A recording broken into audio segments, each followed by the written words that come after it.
Bueno, pues ya estamos de vuelta.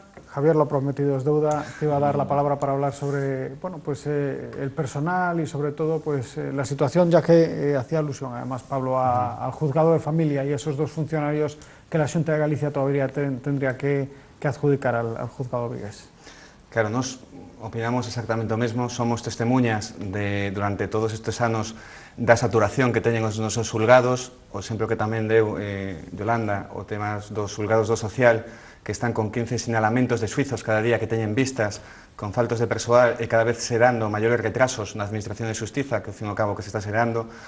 Saiu nos medios de comunicación o xulgado de familia e a presión que se estivo facendo dende as diferentes colectivos dende Vigo foi rocambolesco, porque saía a golpe de prensa e non había ninguna solución a curto prazo en un tema tan sensible como son os xulgados de familia, que están tocando temas dende protección de menores, medidas que poden funcionar en divorcios, guardas de custodias, etc. Son temas moi importantes donde unha lentitud da xustiza o que está serando é unha especie de injustiza dentro desa finalización.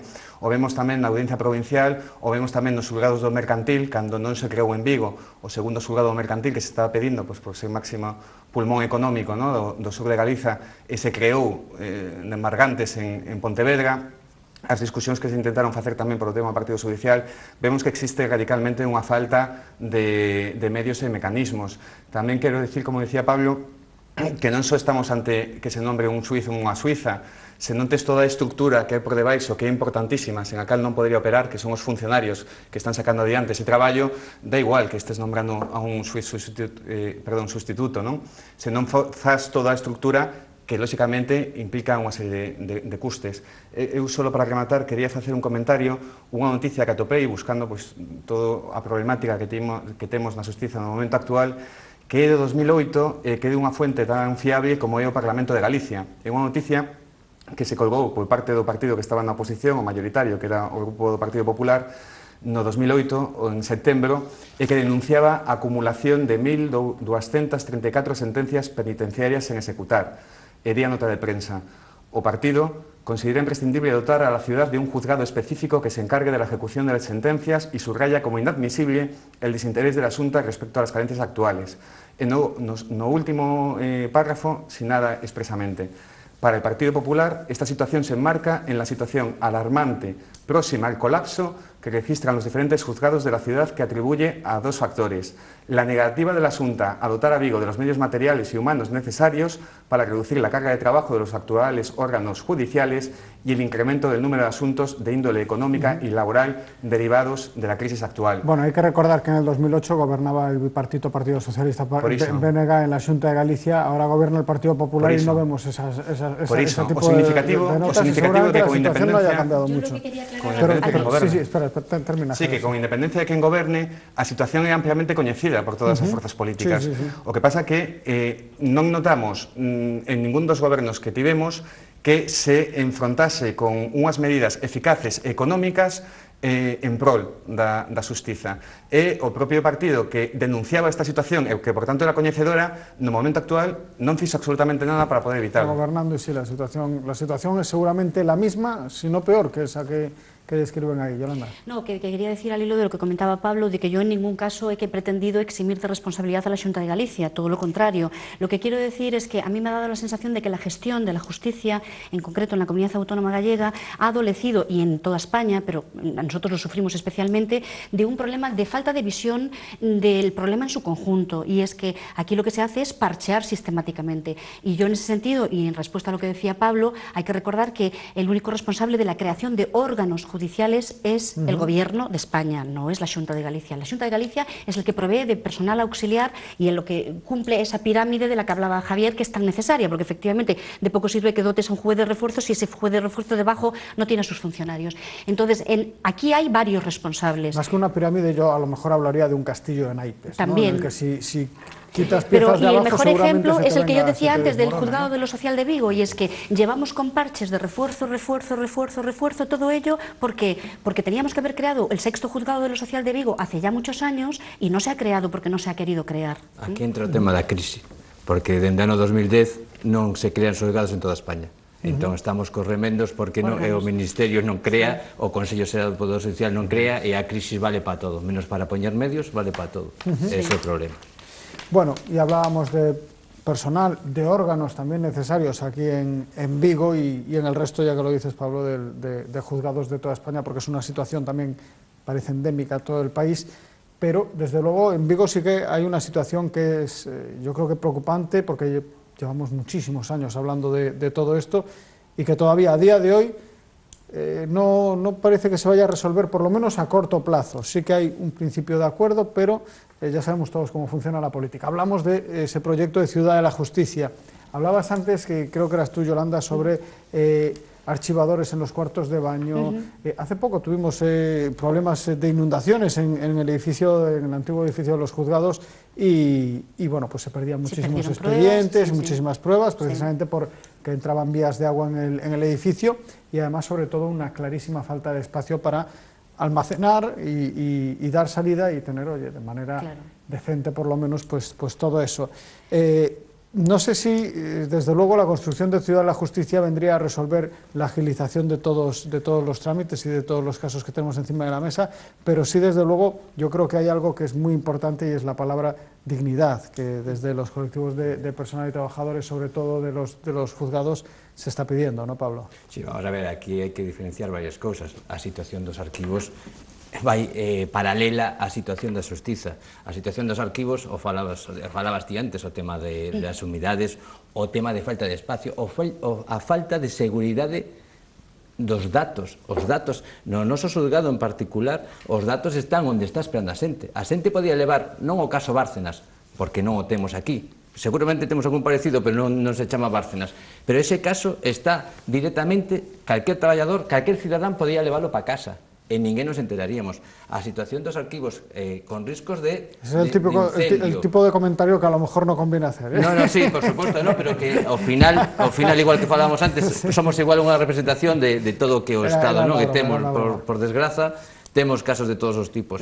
A situación que se podan robar eses datos, imaginarvos que calquera de nós teña un tema de violencia de xénero e calquer cidadán poda robar ese procedimento e poñelo en coñecemento de calquer outra persoa. Que diríamos calquera de nós? A situación de que un día hai un incendio e vamos todos xuntos. Situación, o falaba antes Yolanda, o tema dos cuartos de baños. No cuarto de baño outro día topamos unha soldadora, outro día unha bombona de butano. Que pasa? Si prende, seguridade, a seguridade temos a básica. Os pobres policías que están ali abaixo teñen que facer unha seguridade de todo o edificio cando están na porta. Esa situación, o edificio judicial, tamén é triste decir isto, o edificio judicial igual nestes momentos incluso non é o máis importante que necesitamos. Despois de moitos anos de selo, agora por o problema de que o Ministerio xa non crea novos xulgados, non é o máis importante porque agora resulta que o propio ministro o que queren colocar o tema do registro civil, etcétera, privatizalo, e ao final incluso ata nos vai a sobrar sitio. Non vai a sobrar sitio porque o Ministerio o que pretende poñer en máis dos registradores mercantís o registro civil, esa seguramente a mellor e maior institución que temos dentro do Ministerio de Xustiza, ainda que non é directamente do Ministerio de Xustiza, eso ao final provocaría amortizacións, etcétera. Quero dicir que este momento, se para nós, dende logo, para alternativas, unha vez máis, o gran responsable da situación do edificio judicial é Alfonso Rueda. Nunha reunión que tivemos nós con el fai 4 ou 5 anos, tiña un compromiso con nós de que había 15 millóns de euros destinados a ese edificio judicial. Ese compromiso non foi máis que papel, nunca chegou a nada máis. E logo tamén temos que facer unha crítica, sempre a facemos. Creemos que o alcalde tampouco axuda coa súa posición de enfrentamento. Dende o noso punto de vista, o alcalde o que tiña que facer é poñer os terreos, se esa función deles ou non, que é unha discusión moi longa e que leva moitos anos, pero debería poñer os terreos e sacarlle as cores ao conselleiro dicíndolle: non é culpa nosa, é culpa da Xunta. A Xunta é quen odia realmente a cidade da Xustiza de Vigo e a Vigo por ende. Realmente esa é a nosa posición. Yo creo que el alcalde ha hecho, en la medida de las posibilidades del Ayuntamiento de Vigo, lo que le correspondía hacer y más de lo que le correspondía hacer. No es por hacer una defensa de una posición que yo entiendo que la Ciudad de la Justicia tenía que estar en funcionamiento desde hace mucho tiempo, pero lo cierto es que la Xunta de Galicia y el señor Rueda y el presidente Feijóo van a tener una oportunidad magnífica este verano de demostrar su nivel de compromiso con la ciudad de Vigo, porque porque lo cierto es que el Ayuntamiento de Vigo en ese sentido ha cumplido. El proceso expropiatorio llegará a su final en el mes de junio y en el mes de junio se pondrán los terrenos de la Ciudad de la Justicia, aunque en otras capitales de provincia no los tuvo que pagar el Ayuntamiento correspondiente, sino que los sufragó la Xunta de Galicia. En el caso de Vigo los han tenido que pagar los vigueses con sus impuestos. Bien, llegamos hasta ahí, nos hemos hecho responsables, hemos pagado con nuestros impuestos unos terrenos que en otras ciudades no han pagado los contribuyentes de la ciudad en concreto, sino del gobierno, sí, en las capitales de provincia, y en las 7 grandes ciudades gallegas, que son los ejemplos en los que hay Ciudad de la Justicia. Entonces, la hora de la verdad ha llegado, y es que el Ayuntamiento de Vigo ha cumplido con su parte del pacto, ha llegado al proceso expropiatorio que se finaliza ahora en el mes de junio y pondrá a disposición de la Xunta los terrenos para la Ciudad de la Justicia. Y yo estoy deseando ver qué va a pasar en el mes de junio, porque lo cierto es que en los presupuestos de la Xunta de Galicia del año 2015 no hay ni un duro consignado para la Ciudad de la Justicia de Vigo, ni un duro. ¿Eso qué quiere decir? ¿Que vamos a tirar otros 6 meses más a la basura a esperar a ver si se consigna en los del 2016? Pues la realidad es esa. El Ayuntamiento de Vigo pondrá a disposición de la Xunta de Galicia los terrenos en el mes de junio del 2015. Sí, o único que quizás diría eu é que o alcalde vai a poñer os terreos no mellor dos casos dentro de 6 meses cando bueno, en 4 meses é igual, levamos 4 anos de retraso porque houve unha pelea dende logo para nós é unha pelea absolutamente electoralista dende fai 4 anos tú, e nós eso non o podemos compartir, porque os únicos que estamos sofrindo esa situación son os cidadáns, por suposto, os traballadores, por suposto, e os abogados e os profesionais, por suposto. E iso non vale unha loita electoral, porque non é máis que unha loita electoral, porque ao final o alcalde non iba a poñer os terreos, agora vai a poñelos. Claro, pero quero dicir que ao final a realidade supera a ficción. Yo creo que la obligación de todo alcalde es luchar porque con el impuesto de los vigueses no se sufraguen cosas que no se tengan que sufragar. Pero al final se va a sufragar, Yolanda. Yo creo que esa es la obligación. Bueno, pero al final se va a sufragar porque primó por encima de todo el interés general. Fíjate tú por dónde. Pero 4 años al final me estás dando la razón y es que primó el interés general. Pero lo cierto es que la primera obligación de un gestor de una ciudad, y no estoy hablando en concreto ni del de Vigo, ni el de Coruña, ni el de Orense, estoy hablando, la primera obligación de un gestor de una ciudad es evitar que los impuestos de los vigueses vayan destinados a competencias que no son propias de un ayuntamiento. Es como el tema del transporte metropolitano o cualquier otro ejemplo parecido. Destinemos los impuestos de los vigueses a aquello que es competencia del municipio, no a aquello que no lo es. Pero la realidad es que en junio tenemos terrenos para la Ciudad de la Justicia y estoy deseando ver qué va a hacer la Xunta de Galicia en junio. Deseando verlo. Sobre todo ver a cara de Alfonso Rueda, que realmente é o que di que sempre o culpable. Algo me dice a mí que dependerá tamén bastante de lo que ocurra en las municipales del mes de mayo. Javier, volviendo un poco al tema del espacio, de la necesidad, ¿no?, de ese edificio, de ese nuevo edificio judicial, también lo notáis los abogados, ¿no? Home, creo que é algo absolutamente obvio para calquera persoa que incluso entre nos xulgados, non? Nos antes estábamos falando de que a saturación e o colapso da xustiza obríganos a incrementar os órganos judiciais que temos. Non hai espacio físico onde poñelos, ose por ose. Miramos, por exemplo, o xulgado de reforzo que se creou en Laboral e o magistrado está nunha salita do despacho de outra magistrada, os funcionarios están desperdigados por todo o xulgado porque non teñen un espacio material para poder facelo. Se consideramos que debería haber outro xulgado de familia, que debería incrementarse a audiencia provincial, que debería incrementarse o número de xulgados que temos para poder facer frente a este colapso, lóxicamente as instalacións tal como temos no momento actual simplemente son parches o que están facendo e a saturación cada vez está máis masificada, non se ve solución. Por iso nos levamos defendendo dende fai moitos anos que se faga, e danos igual que, aparte como cidadán, danos igual que se está por un partido que está nun lado ou outro partido que está no outro. É unha necesidade básica por parte da ciudadanía que a ciudadano dalle igual que sexa o responsable. O que vai determinar é que necesitamos unha saída dun servizo que non se está facendo. E a responsabilidade creo que é mutua, compartida, dobre, de todas as partes que están dentro do procedimento, incluindo tamén incluso os colectivos.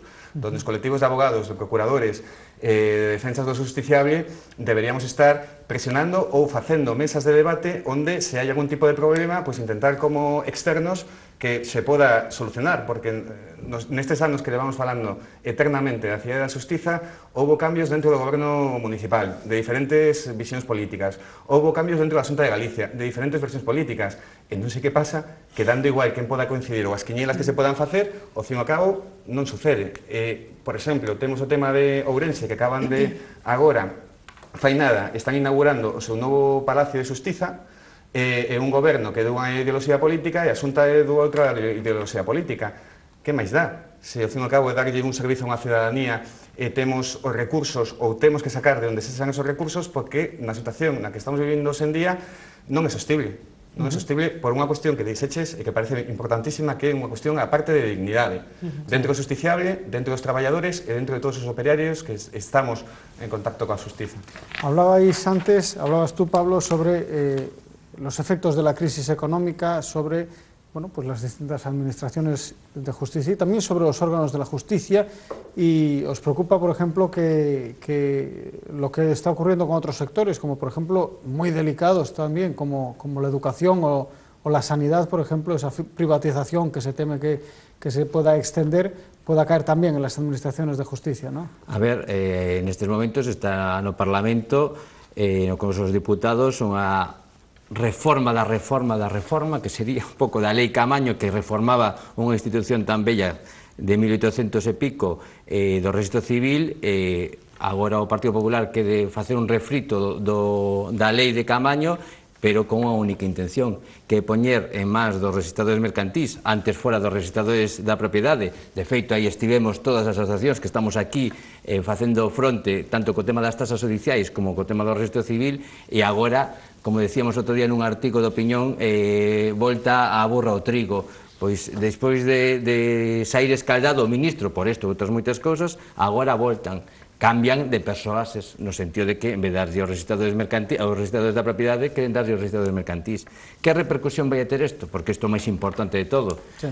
Non só cara aos cidadáns, cara aos traballadores, que evidentemente se terán que aportizar prazas, etc., senón o máis importante é que estas persoas que se autodenominan funcionarios públicos, porque é unha especie de denominación, pero que non é real, porque cobran arancéis, é dicir, cobran por facer o seu traballo, pois levarían esa encomenda do registro civil, e con esa encomenda todos os cidadáns pagaríamos por cosas tan evidentes e tan diarias como pode ser unha partida de nacemento, unha partida de función, unha fe de vida, unha certificación, e quizáis estaríamos falando de pagar entre 10 e 40 euros por cada un destes actos. Pero se isto non fora pouco, que se queda o máis grave, e falaríamos da constitucionalidade ou falaríamos dese tipo de protección, a protección de datos. Nos registros civis hai datos absolutamente privados que estarían en mans semiprivadas, ou pode decir de outra maneira, privadas, porque os traballadores, a xente que traballa, os traballadores dos registradores mercantís non son funcionarios, non teñen ningún tipo de incompatibilidade, son xente que pode, e non vou decir que o fagan, pero evidentemente as limitacións son moito menores para poder utilizar eses datos. Datos de empresa que podían estar en mans privadas, datos de empresa de saber se están ben económicamente, se están mal económicamente, se hai un socio que está por un lado, se hai un socio... Todos eses datos estarían en mans. Eso, dende logo, dende alternativas, o venres temos unha asamblea con todos os traballadores da cidade de Vigo, a semana que ven cos de Coruña e Pontevedra, e dende logo comezaremos movilizacións contra o que entendemos, pero non son Galicia, neste caso a nivel estatal, comezaremos movilizacións co que entendemos nestes momentos o máis grave que existe na xustiza. Javier, esto es, nunca mejor dicho, un suma y sigue, ¿no? Sí. A la actividad judicial, que cada vez parece que nos sale más cara a los ciudadanos, ¿no?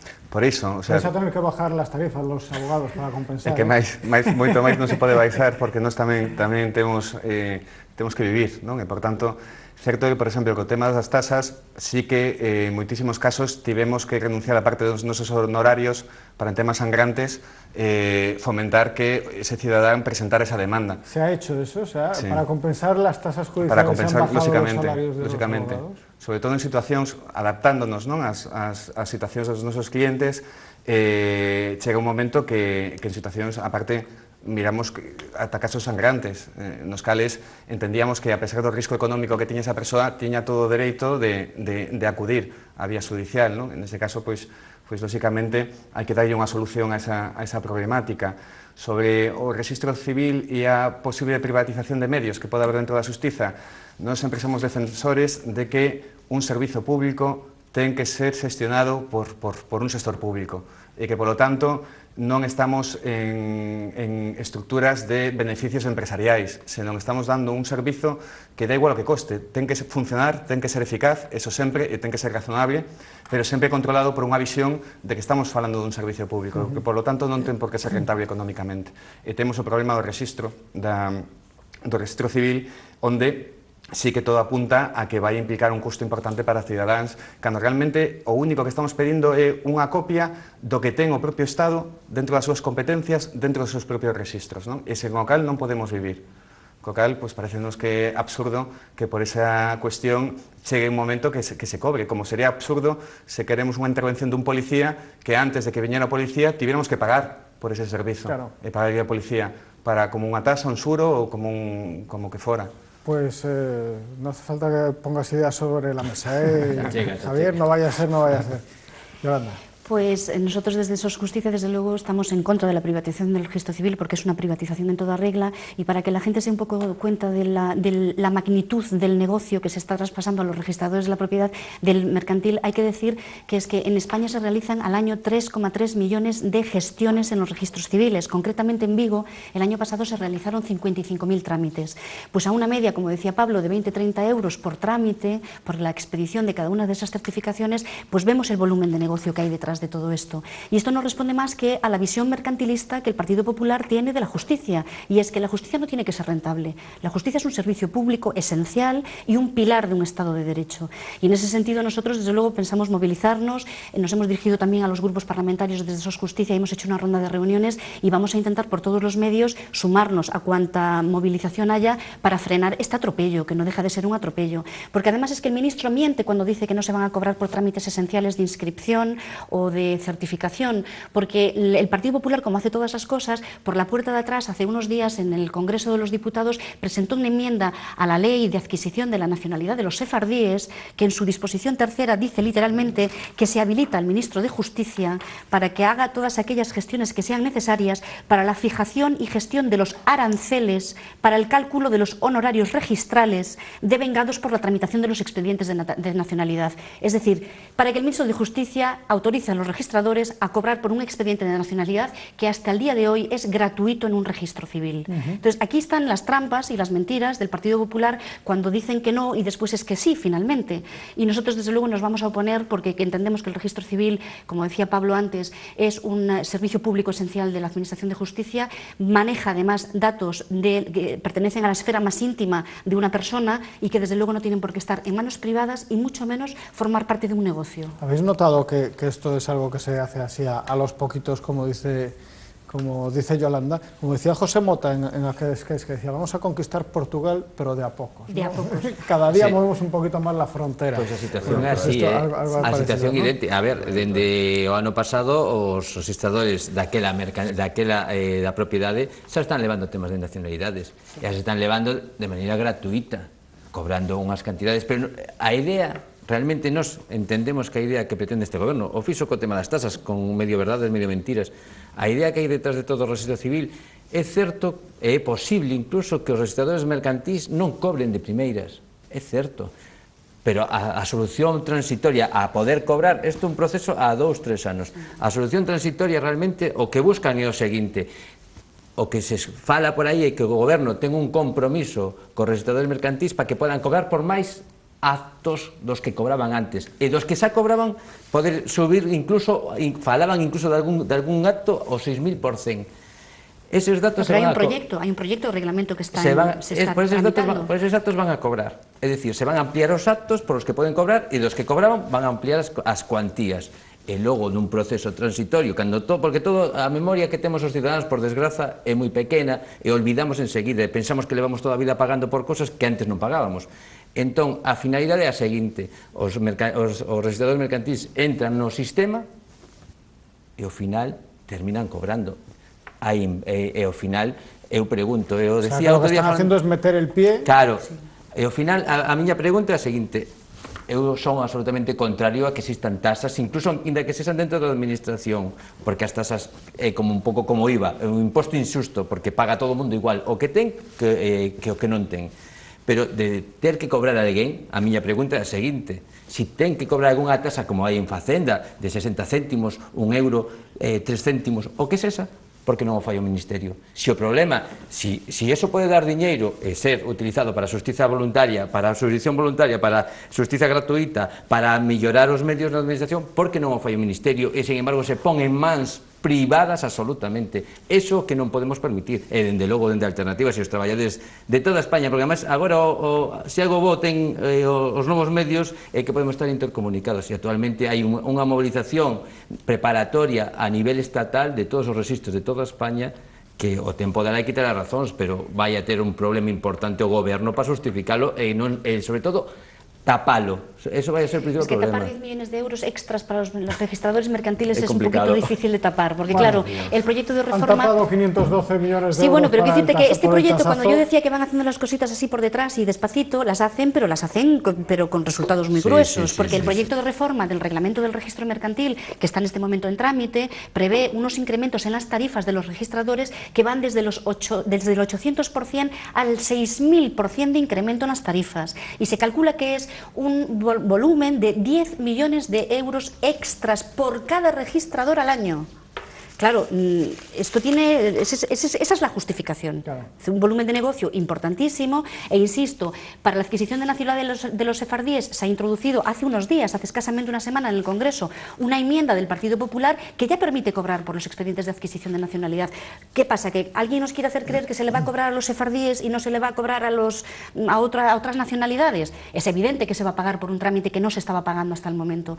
En consecuencia, es una mercantilización de la justicia que al final pagamos todos los ciudadanos. Bueno, desde aquí un saludo a todos los sefardíes que nos estén viendo. Sí, nosotros abogamos porque sean gratuitos los trámites para los sefardíes y para todos aquellos que quieran adquirir la nacionalidad. Además de todo o que dixemos, que o Rexistro Civil estivo durante 30 anos traballando como se traballaba como casi os monses, todo a man, é certo, unha letra maravillosa, pero nestes últimos 5 anos, xa na época de Caamaño, houve unha inversión brutal de 128 millóns de euros, casi os 512, 128 millóns de euros dunha axuda europea para a digitalización dende o ano 1950 en adiante. É dicir, agora que funciona, isto como o tema de barreras e outras empresas.